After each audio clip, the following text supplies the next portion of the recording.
pag mahirap ka, lagi mong tatanungin kung bakit ka mahirap. Bakit ganito buhay ko? Bakit ganito? Pero never ka makakita ng mayaman, tatanungin ko saan galing kayamanan nila.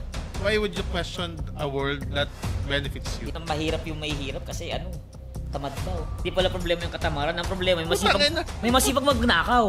Kaya nga it shows na yung totoong kalaban, hindi yung left and right ng politics eh. But lang up and down yung laban. Top and bottom. Bakit dati lumalabas ang tao sa kalsada, ngayon hindi na? Doon ako nagtataka eh. Kaya sana magpatuloy, di mawala yung galit.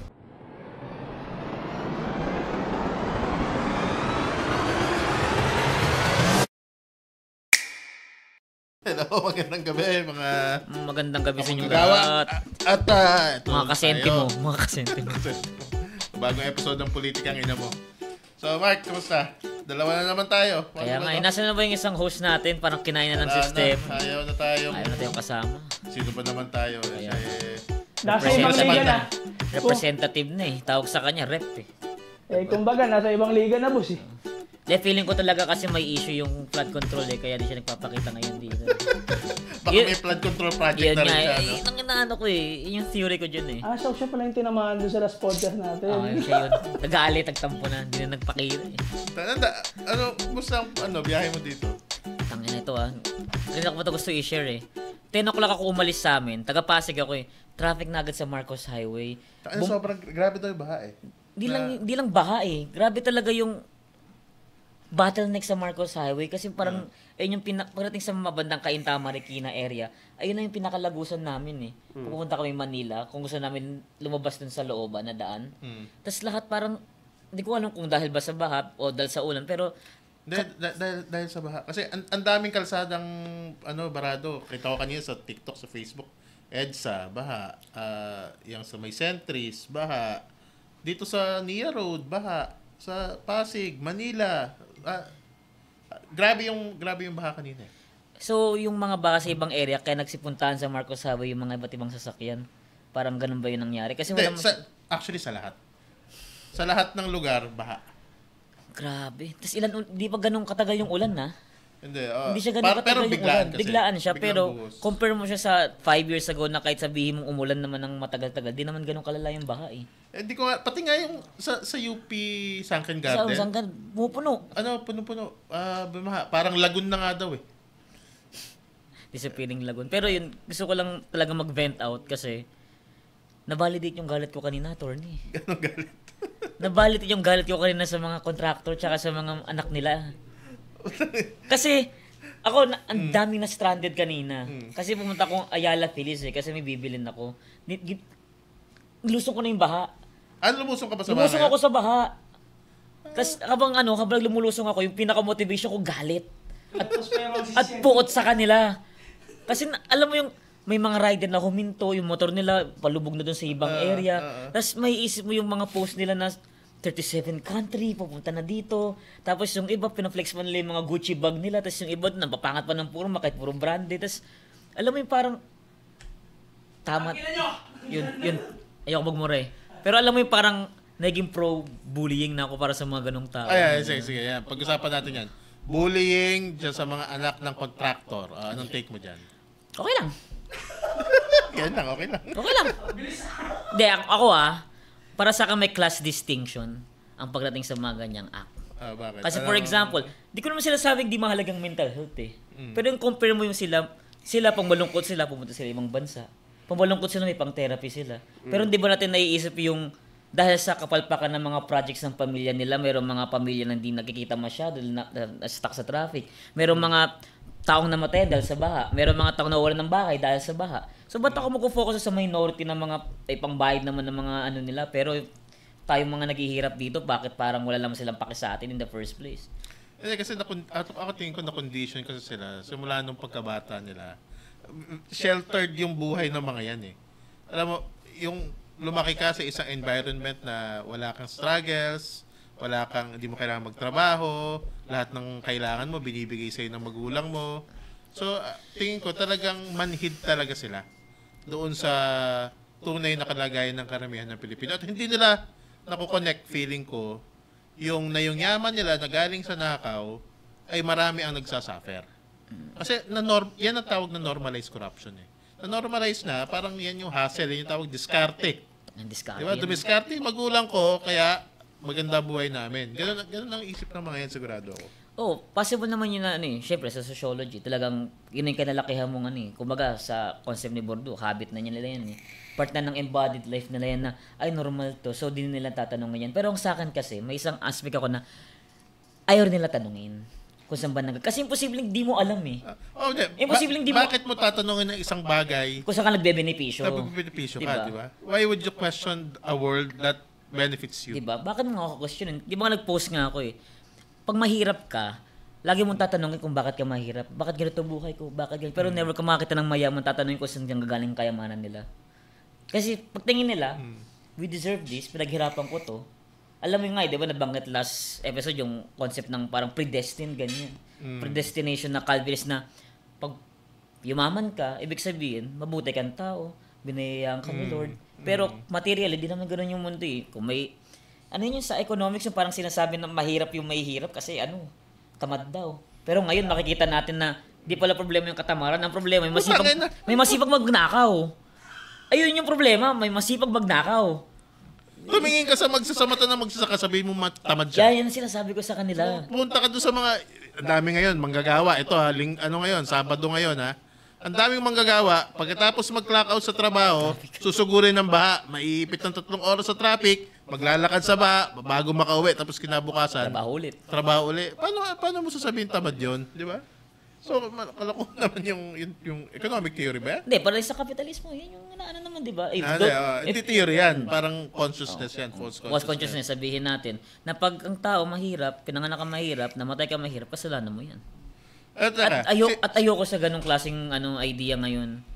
Sino nga ba yung mga anak ng contractor o mga politiko na pangalan? Hindi, magano ka lang. Isa yung anak ni Saldico ata. Basta kasi nasa Sokmed na pamangkin, no? Yung Claudine ko, meron nga yung Camille ko nga pumapalag kasi hindi naman daw siya yung Claudine Hardworking girl daw siya. Tapos meron pa Enciso, yung taga-customs, anak ng taga-customs. Tapos si Jamie Reyes, yung babae. Kilala ko sila sa apelido ng mga magnanakaw nilang magulang. Tapos yung jowa ni Claudine ko na anak rin ng contractor. Ang weird nga nun, parang Lubiano. O yung Rubiano. Yung Lubiano na yun yung parang contractor ni Chis Escudero ata o nag-donate sa campaign ni Chis Escudero. So kapit-kapit sila Kapit-kapit. Ang dami. Actually pati yung meron yung mayor ng Binyan, pangalan nito. Influencer din yung anak nun yung mayor ng Binyan, Alonte. Alonte. Ronnie yung artista Jella Alonte. Taga-search ng mga informasyon. Pero yung ang nawirdohan ako dun sa, di ba si Claudine ko, parang pamangka siya ng contractor, ganyan, or may, tapos yung jowa naman niya, anak ng isang contractor, parang alam mo yung parang, nung panahon ng monarchy, yung mga gano'n. ang weird. Match made in heaven, yung parang jowa mo rin, anak ng contractor, parang pinagtadhana sa. Pero ako, okay naman ako sa i-bully yung mga influencer na galing sa nakaw, di umano yung kanilang mga kayamanan na fino-flaunt, no? Okay naman ako diyan kasi tingin ko yan yung social norm ngayon. Yung body politic correcting itself. Parang feeling ko ganun siya Yung tinatawag nilang cancel culture. Parang ngayon kinakancel ngayon yung mga yan, no? So, ako para sa akin yan yung isang good side nung cancel culture na tinatawag. Na it is the system, the social system correcting itself. Make corruption shameful again, sabi nung isang post na Pero meron ako isang napansin. Ano yun? Ano yung attorney? Puro babae yung pinabanatan. Puro babae. So, ako tingin ko may halong patriarchy Meron. May hindi mo lahat naman meron di ba? Pero tingin ko hindi na po point out, bakit puro babae? Yung mga labang anak na lalaki tong mga politiko at saka doon ako nagtataka Kasi for example, kunyari isang influencer, anak ni Toby Chanko, influencer din yun. Yung nabotas. Ba't hindi na-highlight? Lalaki yun. May mga lalaking anak na influencer yan, pero hindi nabubuli. So, bakit? Dahil easy target ba yung mga babaeng influencer? So, thinking out loud lang ako, hindi ko ba't ganun yung phenomenon na nangyayari ngayon?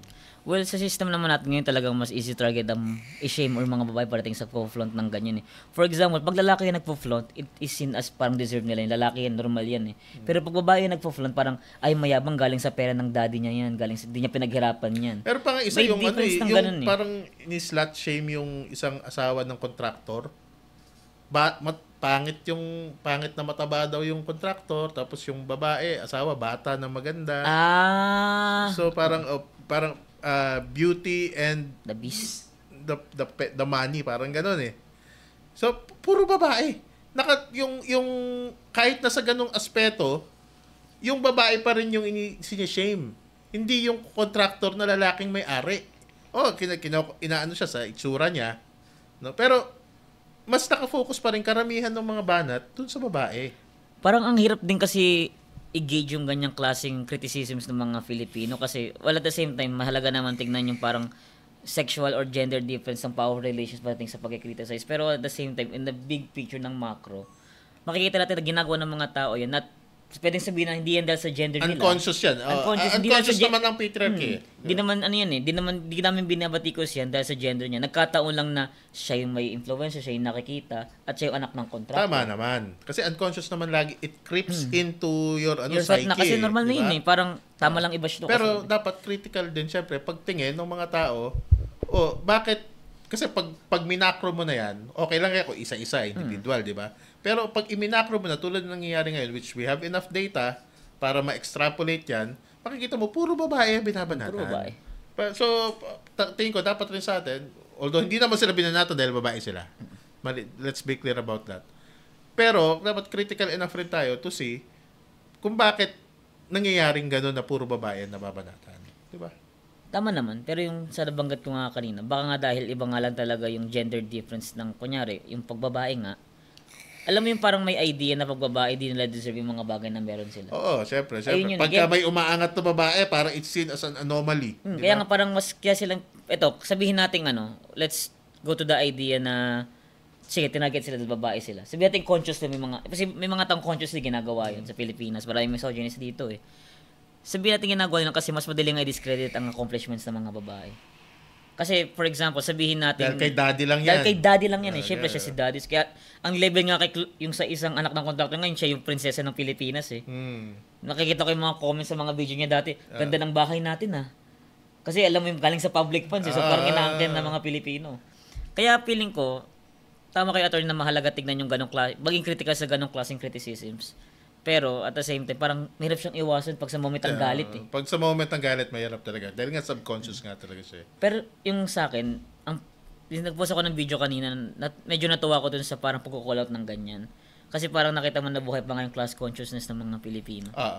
Talagang dyan lumabas. Saka ang witty ng mga nagko-content ha. Ang witty. Yung mga iba nagko-content na parang pinapakita nila yung tax nila.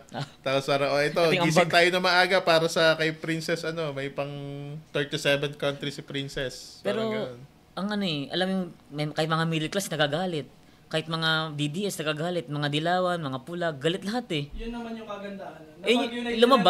Lumabas yung mga colors na yun. Kaya nga it shows na yung totoong kalaban, hindi yung left and right ng politics eh. Talagang up and down yung laban. Top and bottom. Kaya sana magpatuloy, di mawala yung galit.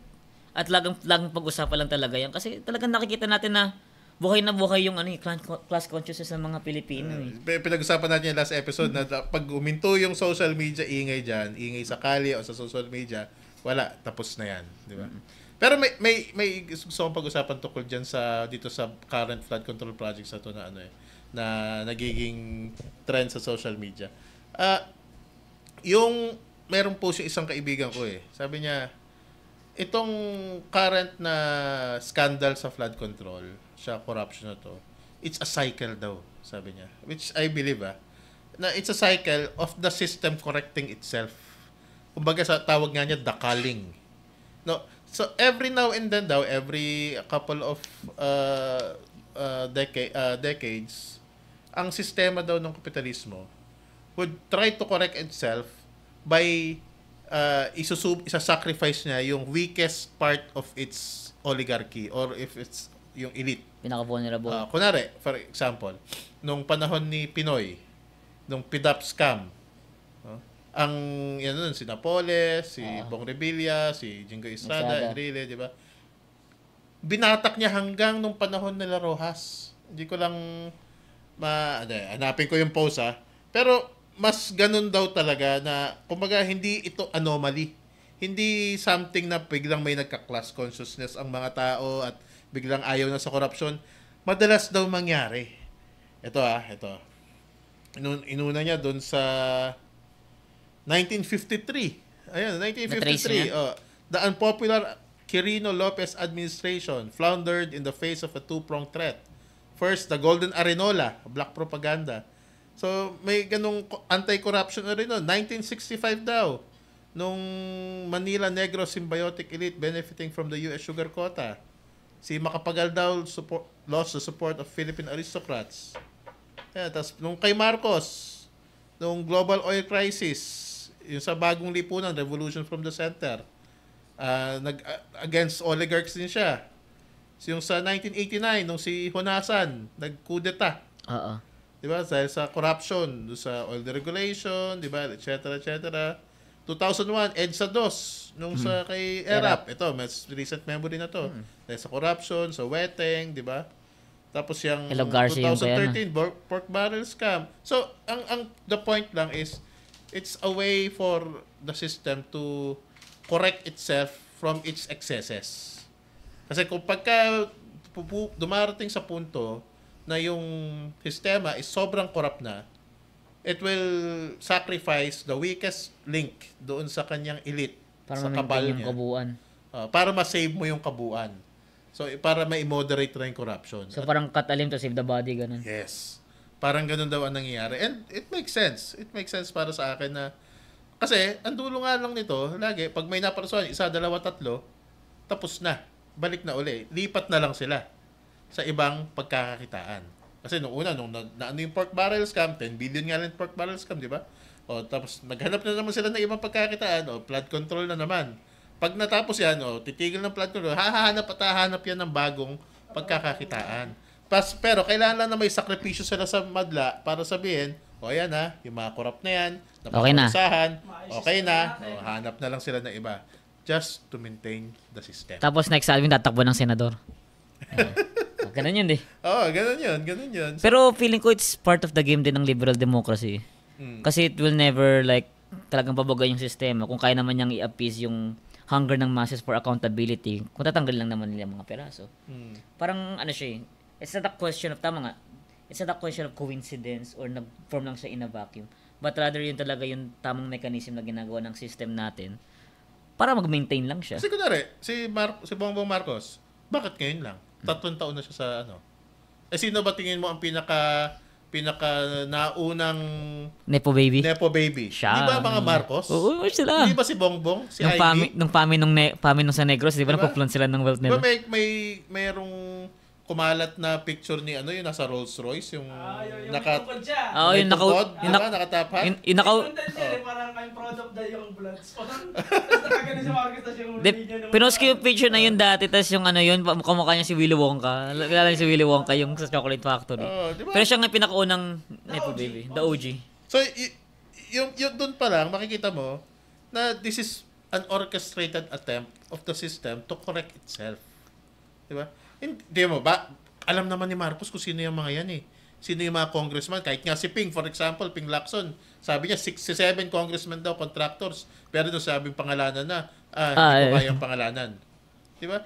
Alam nila yan. But they are trying to, disimulado, orchestrated, yung release ng information, yung pag-hearing na ganyan, investigation, para lang mapakita, it's all show. Performance. It's all Performative. Performance lang lahat yan. Para sa ganun, madirect yung galit ng tao sa 1, 2, 3 tao, diskaya man yan, centerways man yan, kung saan man yan, saldi ko man yan. Pagka nasatisfy na ang tao, tapos na ang show. So kailangan hindi Balik talaga na ulit. masatisfy ang mga tao. Dapat masatisfy. Dire-diretso, wag tayong mapagod Magalit. sa magalit. Tama. So, Ganda nun. it's the only way It's the only way. At yan, madala yan. Ang problema sa Pilipino kasi, ang daling masatisfy. Nung PDAF, di ba? Nakulong lang yung 3 senador. Okay na. Okay na yan. Diba, nung nakulong lang si Gloria, Okay na yan. Tapos nakabalik. Lahat nakabalik. Yung mga nakulong, lahat nakabalik. Marcos, di ba? Era, Nakabalik. yung mga Estrada. Erap, nakabalik. Putang ina. Rebellion. Huwag tayong mapagod na magalit. Huwag tayong magsawang magalit. Yun ang dapat natin gawin dyan. At huwag lang nating ipakita sa social media.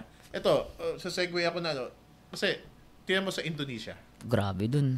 Sa Indonesia, grabe.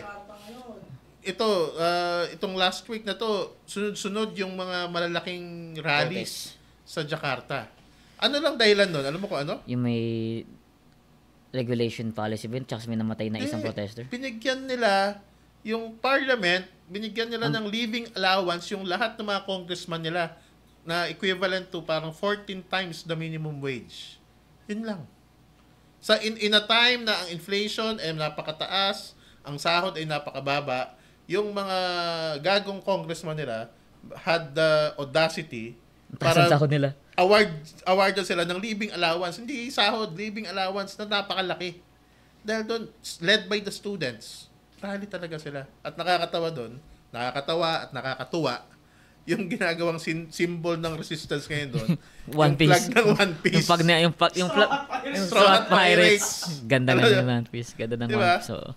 So, ako tingin ko, dito sa Pilipinas, minsan napapaisip ako Bakit doon sa ibang bansa, kasi hindi lang Indonesia yan Thailand, Hong Kong. Mga Southeast Asian. Southeast Asian countries. Bilis. Ang bilis nilang mag-mobilize para sa mga issues na mas lesser than ours. Hindi ko sinabi namang mas importante yung ating problema, no? Same lang, pero intensity mas intense sa atin. Pero bakit dito parang it fizzles out na mabilis at napakakaunti ng mobilizations. Para sa akin kasi, yung mga nabasa ko, yung very Americanized kasi yung Philippines Paano for example, Philippines lang talaga pinaka nag-integrate yung American culture nung panahon na nasakop tayo Karamihan ng mga bansa sa Southeast Asia, kaya nga karamihan ng mga democracy nila is parliamentary maliban sa Indonesia. Pero tayo lang yung bansa dito na talagang ever since republic. So dahil doon, mahirap mag-mobilize, ganun ba? Dahil nga, pero tandaan mo ang EDSA Revolution is the first in Southeast Asia, in the world actually. Yung wave ng mga revolution, quote-unquote, nung 80s, una ang Pilipinas. Pero, balikan natin pagdating sa EDSA, yan yung tinatawag nilang bloodless revolution. Compare mo sa mga ibang revolution ng Southeast Asia, ito lang revolution na walang dugo, pero tayo yung pinaka nahila pa ba in the long term? Kasi nga, di naman talaga napanagot yung mga whatever happens afterwards, you cannot remove the fact na nauna Pilipinas na mag-mobilize ng ganun.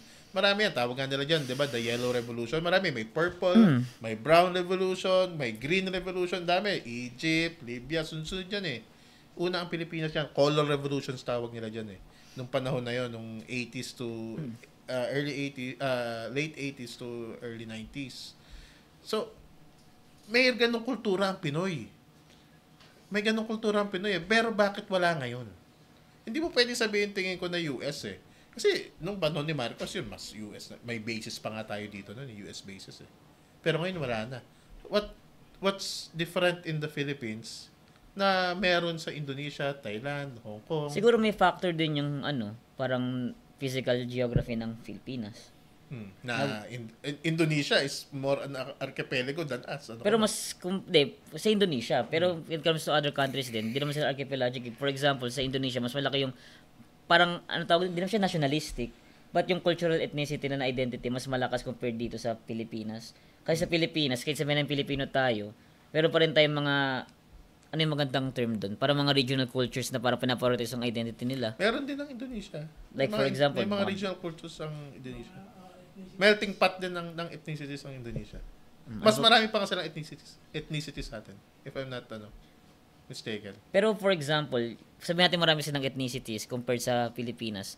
Di ko rin kasi masasabi kung gaano ba ka-strength yung parang national identity nila compared sa Pilipino Meron tayong Filipino pride, pero we don't necessarily express it in a, sabihin natin, healthy way. Pag sila sa Filipino pride, pag meron lang tayong kadugo na Pilipino sa ibang bansa. Pero when it comes to national democracy natin, di naman masyado na-express yung pride natin to be Filipinos. So, how can you explain 1986? 1986? Bakit doon lumabas? So, dati may strong patriotic or nationalist tendencies tayo. Ngayon, nawala. Iba kasi yung perspective ko sa nangyari sa 1986 EDSA Revolution. Kasi, ako, for instance, tama naman kayo, attorney, na colored revolution siya. Di natin pwede i-judge yung yung movement na yun that time sa present conditions natin. Pero ako kasi nakikita ko na yung kung ano yung context ng revolution na yun in the first place, kung sino ba yung namuno after. Kung mass-led ba talaga siya. Hindi, pero we could go on debates about that eh. Pero yung fact na lumabas yung mga tao sa kalsada, ba't hindi na magawa ngayon? Yun lang nandun lang ang ano ko eh. Yun lang tanong ko eh. Bakit dati lumalabas ang tao sa kalsada, ngayon hindi na?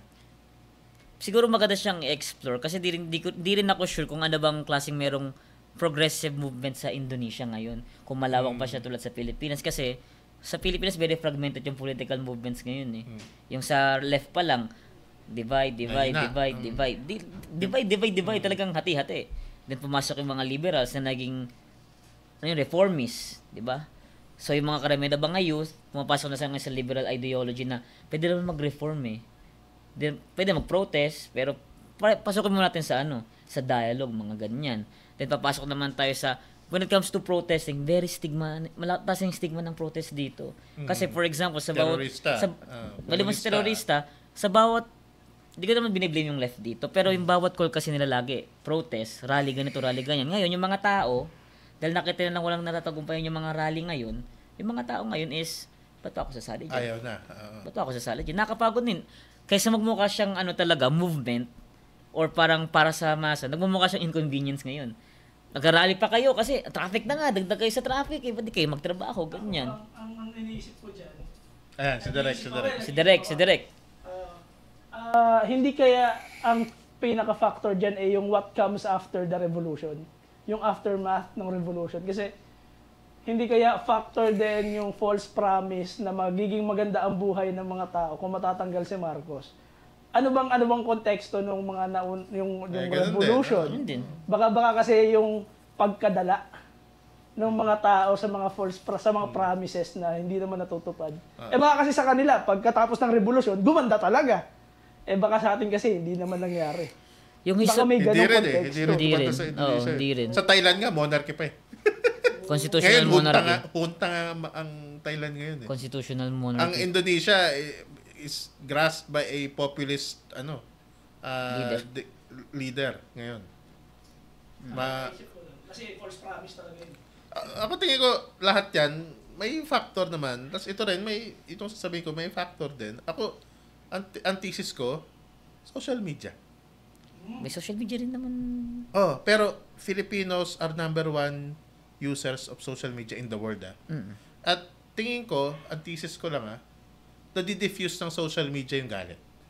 Hinawagad nyo lang nung mga last episodes. Kaya namura ko na si si Saldico, si Diskaya, namura ko na, okay na. So, release na. Nakapaggawa na ako ng content, di ba? Dami nag-share, nag-like. Hindi na ako maglalabas. Nagawa ko na yung part ko. Na-express ko na yung thoughts ko. Na-express ko na. Tingin ko yung ganong klase. Sa bagay, ako pagdating ko dito gusto ko mag-vent eh. Di ba? Hindi, kanina Pero, nagrarad ka lang. di ba? Pagpasok ko, nagarat na agad ako eh. Pero, may factors din ko sa social media yung misinformation din eh. Dahil nga tayo malaking consumer, mas mataas yung pag-divide sa atin pagdating sa mga ganyan eh. Ganun pa rin. Diba? Siyempre, kasama pa rin yung factor ng mahina ang progressive movement, di ba? Mahina ang kaliwa, mahina ang liberals, mahina lahat ng mahina mga union, di ba? Kakaunti ang mga organisasyon. Tapos, nandiyan pa yung may exhaustion sa rally yung mga tao. Dahil nung in the past, hindi naman na napaganda ang buhay nila nung EDSA Revolution, di ba? Yung promise of EDSA never materialized. So, tingin ko sama-sama yun na So, tingin ko curious case ang Pilipinas. Baka yung viewers natin, may dyan. Kung meron kayong thesis. naiisip kung bakit ganito sa Pilipinas, dami ng galit, pero wala pa rin napapanagot. Pero talaga namagat ko kanina, kahit ganyan, nag-express sa mga Filipino ng galit, nandun pa rin yung thought ng ng pag-protest. Kaya kasabi mo ng mga normal na tao, gusto niya baguhin yung buhay nila baguhin yung sistema para sa mga mahihirap Pero di nila nakikita yung sarili nila sa mga current movements ngayon Feeling ko wala nakaka-capture pa ng imagination kasi walang strong enough na organization that could direct yung anger na yon. Second, kasi medyo nakulong rin yung mga progressive movement tingin ko sa Pilipinas. Sa old formulas, old slogans, puro old. No, parang nire-recycle lang, ginagawa ng mas current context. Kunwari, marami dyan, ulit-ulitin lang kunwari, nabasahin yung mga classics, di ba? Mga Marx, Lenin, di ba? O Mao. Tapos, i-apply lang sa current situation na parang nagiging gospel siya o Bible yung mga yun eh. Tapos parang pinapaulit-ulit lang. So, tingin ko nagsasawa na rin yung tao. Marami na rin nakakala. With the advent of internet, marami kayang magbasa niya. Dati kasi bawal yung mga yan eh. So, ayun, tingin ko wala na-capture ng imagination basically. Ako, isang factor yun. Ang isa ko rin pagdating sa movement is wala naman talagang ako, nung tinignan ko yung mga parang historical movement ng iba't ibang bansa, meron silang intellectual movement eh, parang progress ng intellectualism pagdating sa pag-isip lang theory regarding sa bansa nila. Sa Pilipinas, parang walang nangyaring ganun eh. May mga study circles, di ba, mga ganyan, may mga sa France pa nga yung mga tawag nila salon. Sa China, si Mao gumawa siya ng malawakan na eh. 'Di ba? Sa Germany gumawa rin sila, may sarili lang silang schools, pero sa Pilipinas, parang hindi siya like binavalue the same na movement. Meron naman, pero hindi ganun ka-widespread. Hindi, meron siya, pero yung karamihan, parang nagsisircular jerk lang sila ng mga Gusto lang i-express yung intellectualism nila without actually opening it up to other people. Kumbaga. Of course, meron... Nabiktima ka ba ng ganyan dati? Nabiktima na ako. May isa ko inattendan dati, nanood kami ng The Young Marks. Kasi yung mga tao doon, nagsishare lang. Alam mo, parang napaka-pretentious masyado nung... Yeah. Gusto lang nila pag-usapan si Marx, pero na pag-usapan si Marx. Na mas marami ako alam kaysa sa'yo. Mas marami akong alam na about Marxism kaysa sa'yo. Diba? Di nila alam, matagal nang patay yung tao, tapos yung sulat nila, tagal na rin di nagbago eh.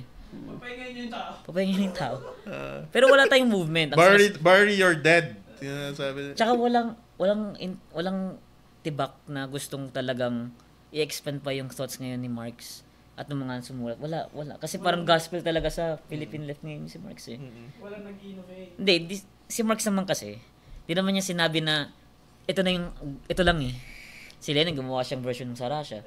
Sa China gumawa siya sa version ng isa ba gumawa siya ng version sa China. Sa Pilipinas, yung isa, kinopya niya yung kay Mao. Teka ba, version ng Pilipinas? Mahirap. Sociology ka, di ba? Mahirap. Master in sociology ka. Mahirap. Mahirap. Mas wala akong praktika. Kailangan dun praktika. Pero din naman yun eh. Hand in hand yung practice nga, di ba? Di ako para makagawa ka ng magandang teorya, kailangan magsimula ka sa praktika talaga. Sa sociology tawag dyan grounded theory. Ano yung kasabihan? Theory without practice is... nonsense. Circle jerk. Practice without theory is... Parang gano'n, nalimutan ko lang. Kaya kailangan practice di ba? Sociology yung tawag. You need to have theory and practice and practice and theory. Kasi para sa akin, mas mahalaga yung practice. Everything starts with magiging philosophical na tayo dito, pero lahat ng ideas para sa akin, sisimula sa material practices yan. Gano'n naman pag materialist ka talaga. Pero, anong ginagawa mo ngayon? Sasabihin ng mga viewers natin, puro kayo ganyan, siya sabi niya, mas mahalaga practice. Anong pinapractice mo? Yun nga eh. Yun nga, yari tayo dyan. Hindi. Isa siyang contradiction para sa atin. Kasi, what can we do by the current system? Ako lang ba yung Ako lang ba yung may kakayahan para pero start with yourself. Pero hindi lang ako. Diba? Oo naman. Ako. Hindi mo naman makakontrol yung ibang tao. Makakontrol mo lang sarili mo eh. Ako, I can do what I can to educate people kung ano ba yung mga possible theories na para i-explain ng mga lipunan, mga problema ng ganyan. So yun na yung practice mo? Yun yung contribution ko in somewhat. Pero social media yun? Sa social media Kaya yun. hindi ka na pupunta rally? Pupunta ako. Yan yung sinasabi ko kanina pa. Pupunta ako. Diba? Nadi-diffuse na social media. Pupunta ako po. Pero ako kasi, sanay ako sa rally. Pero for other people na wala naman talaga experience sa rally, hindi sila sanay. Ako nga, nung bago ako mapunta sa mga organizations na to, natakot ako sa pulang flag nung pinakita sa akin nung una eh. Estudyante ka. Estudyante ako noon. Tapos nung naturuan ako, na ganito pala, okay na. Gusto ko na yung flag. Pero ngayon, may nakita ko, dati takot ako. Just imagine yung common tao. Just imagine the common person na makita yung flag na may maso tsaka Carrot maso. So, diba? Nauto ka rin pala dati ng mga Oo! Natakot ako nun! Na-brainwash ka rin. Naisaan ka rin, estudyante ka. Alam niyo naman yung history ko, di ba? So, ako, that time, imagine, for the common person na makita na sa pupunta ng aras, makikita ang flag na ganun. 'Di ba? Nakaka-relate ako sa Kaya ganun. nga ano na lang, One Piece flag. Tama yun, One Piece flag. Innovate. Diba? Yun yung current setting natin eh. One Piece, actually, One Piece is one of the greatest epics of our time. Di ba? Tingin ko, pag sabi yung epics, ano unang pumapasok sa isip mo? Gilgamesh. Yeah. Di ba? Yan yung mga epics. The Odyssey. The Odyssey. Di ba? Pero One Piece, ako tingin ko, epic proportions na eh. 25 years na, putang na eh. Kung in the future, yan na yung pag-aaralan ng mga myths. Ano ba yung One Piece? 2,000 years from now, inaaral nila si Luffy. Sino to? Si Joy Zoro. Boys. Ano to si Nika? Ganyan. Kagandahan sa epic nila ngayon, may animation. Oo, di ba? Pero, Hindi lang text. Banggit nyo, attorney, One Piece ang magandang metaphor para sa mga educational discussions parating sa ganyan. Actually. One Piece. Kasi kahit yung sa issue ng Israel tsaka Palestine, issue ng Israel tsaka Palestine, Nandun. nandun yung flag ng ng One Piece. Oo. 'Di ba kasi si Luffy yung warrior of Kasi liberation. very progressive ang storyline ng One Piece. Very progressive. So ako, nasimulan ko yan, simulat sa pulit. Ako, Ang GMA ako One nun eh. Piece, GMA. Dahil ako, manga pa. Manga. Simula ako Ang sa... binabasa ko. Talagang 90s version. Kaya very invested ako dyan sa One Piece na yan. Ganda nung Kasi isipin mo sa tawag ko na nga sa mga Nepo Babies, tsaka elitism, mga Celestial Dragons eh. Yun yung binangat ko na term sa page ko eh. Tawag ko na sa kanila mga Celestial Dragons. Kasi pag nakita ng mga tao yung word na yun, alam nilang kupal yun agad eh. Di na bourgeoisie yung term eh. Kasi bourgeoisie, luma na yun. Celestial Dragons na. Ay, pasimulan natin. Ayan. Pasimulan natin. Celestial Dragon. Kasi yung bourgeoisie, yan? Burgis, di ba? Yung mga yan eh. Parang, wala na yan. Luma yan eh. Pag Celestial Dragon sinabi, alam mo masama. Ayan, yan. Hindi, gawa tayo ng political movement based on One Piece dito sa Pilipinas. I-convert natin lahat sa mga characters. So, kasi meron eh. Meron lahat eh. Pati sa One Piece, tiyatakan na racism, tiyatakan na slavery, revolution, excesses ng government, excesses ng mga pirates. Diba? Lahat ng Andun. Ang galing ni Oda eh. Yung galit na nararamdaman ng mga characters, na-convert siya into action. May ganun. Di ba kasi Luffy, alam mo, makita lang na bata nagugutom, biglang papalayain yung isla nila na parang lang. Diba? So, it's a very good, metaphor tingin ko sa current system no Feeling ko yan din yung kulang na creativity pagdating sa movement. Yung para kasing, alam mo yung mga natinda kong ED, puro yung same PowerPoint. Nakikita ko ng... Tsaka same language. Kasi that time, di ba? ba? Tayo, PowerPoint, mag-photoshop tayo ng yung mga mukha ng mga influencer na tapos nasa Celestial Dragon outfits. Oo, yung ganun. Dapat ganun. Hanggat pa nga ako ba't walang gumagawa nun eh. Di ba? Gawa ka direct mamaya. Di ba ako marunong mag-photoshop eh? Ako na, di lang marunong eh. Pero di ba yan? Try natin. Kasi iba't ibang bansa ginamit talagang symbol yung One Piece. Kasi naging global phenomenon siya bigla, di ba, this year. Lumaki yung franchise ng One Piece eh. Kaya magandang gamitin yung mga modern metaphors na ganyan para sa movement din. Paggawa na nga tayo ng flag ng diba? Straw Hat. Diba? May nabibili din siya. Straw Hat Pirates. Pili ka nga. Tapos lagay nyo dito. Dito. Magandang mailagay dito yun. Diba? Straw Hat Pirates crew. Sino si Luffy? Wala pang Luffy. Wala pa. So, wala pa. Isang charismatic na yun, diba? Si Elijah, alam mo si Elijah, natutulog lang. Alam mo si Elijah, mahaba kamay. Laki-laki tao nun. Diba? Hindi, si Elijah, pwede siya yung, di ba si Luffy yung lumolobo siya, malaki. Naka-bounce man. Mag-anime, napunta na tayo. Okay na yun. Okay na yan. Sige. So, next na lang. Sana si Ellie naman. Putang ina mo, Ellie. Ay, si Ellie, One Piece man dito. Hindi, part na siya ng world government eh. World government na siya eh. World government na siya eh. Ano na sa Ali, yung Hindi, kumbaga si Elijah siya yung Hindi, baka pa lang naman siya. Si Shibukai pa lang. Ayun, si Shibukai. Ayun. Si Shibukai para pa lang mga mercenary ng ng government. Pwede pang bumaliktad. Pwede pang bumaliktad. Diba? Parang si Crocodile, paborito ko. Tsaka si si Hawk. Mihawk. Si Mihawk, diba? Mga si Shibukai level pa lang siya eh. Bago magtapos, mga biases nyo sa Sa One Piece. Biases sa One Piece. Ay, Isang ikaw, bias, pinaka-bias mo. Na character? Oo. Kay Zoro ko. So, ako, Crocodile ako. Talaga? Bakit? Di ba nag-alibos ng isang bansa yun? Pero yung character development niya, may something sa character development niya. Magiging kakampi siya eh. Sa dulo, feeling ko, oo. Feeling ko magiging kakampi siya eh. Nandun yung trajectory niya. Ikaw, sino sa'yo? Trapa. Nag-iisip. Patay na yun, di ba? Hindi pa, gago. Hindi, patay Patay na. na! Wala pa. Tagal na Patay na. eh. Patay na ba? Patay na. Patay ni... Blackbeard. Blackbeard. Tagal na eh. Ay, si Trapa pa rin ako. Kasi nag-iisip siya. Hindi, pero hindi naman pinakita na matay. Nabugbog siya. Pero wala naman kasing namamatay sa One Piece. Hindi lang pinapakita. Pero, Garp nga. Dahil mga theory sa One Piece nga na bago ngayon. Anyway. Yun ang next episode natin. Mag One Piece episode kaya tayo. Oo, next one. Hindi ka kumanood yun eh. I-dissect yung Hindi ka politika kumanood yun eh. ng One Oo nga, Piece. mag-focus tayo sa anime na episode. Try natin, isa lang. Sige, sige. Okay, next time na. Last words, Mark. Ayun, nood kayo ng One Piece. At kung manonood kayo, huwag kayo maging passive watcher. Intindihin niyo yung story. Huwag kayo maano masyado sa fighting scenes na ganyan. Alamin niyo yung story, alamin niyo yung themes. Kung alam niyo nga lang, yung inspirasyon ni Oda sa karamihan ng story niya, si Che Guevara eh. Kasama sa office niya, si picture ni Che Guevara eh. Naka-display. Talaga. Naka-display yun. Kaya yun, ako ulit si Mark Sanchez ng 2 sentimo sa kalye.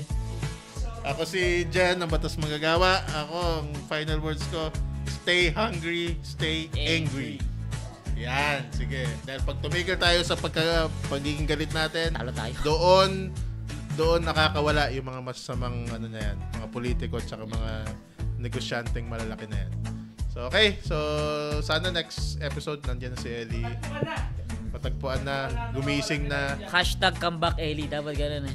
Sa mga viewers natin, mag-comment kayo dito sa YouTube na #comeback_Ellie. Okay. Sige po, maraming salamat. Hanggang sa muli, ito po ulit ang Politikang Inamo. Cut! Direct! Politikang Inamo. Anime episode na tayo. Anong kulay ba ang tama sa'yo? Naruto tsaka Lilinawin natin ang isip mo.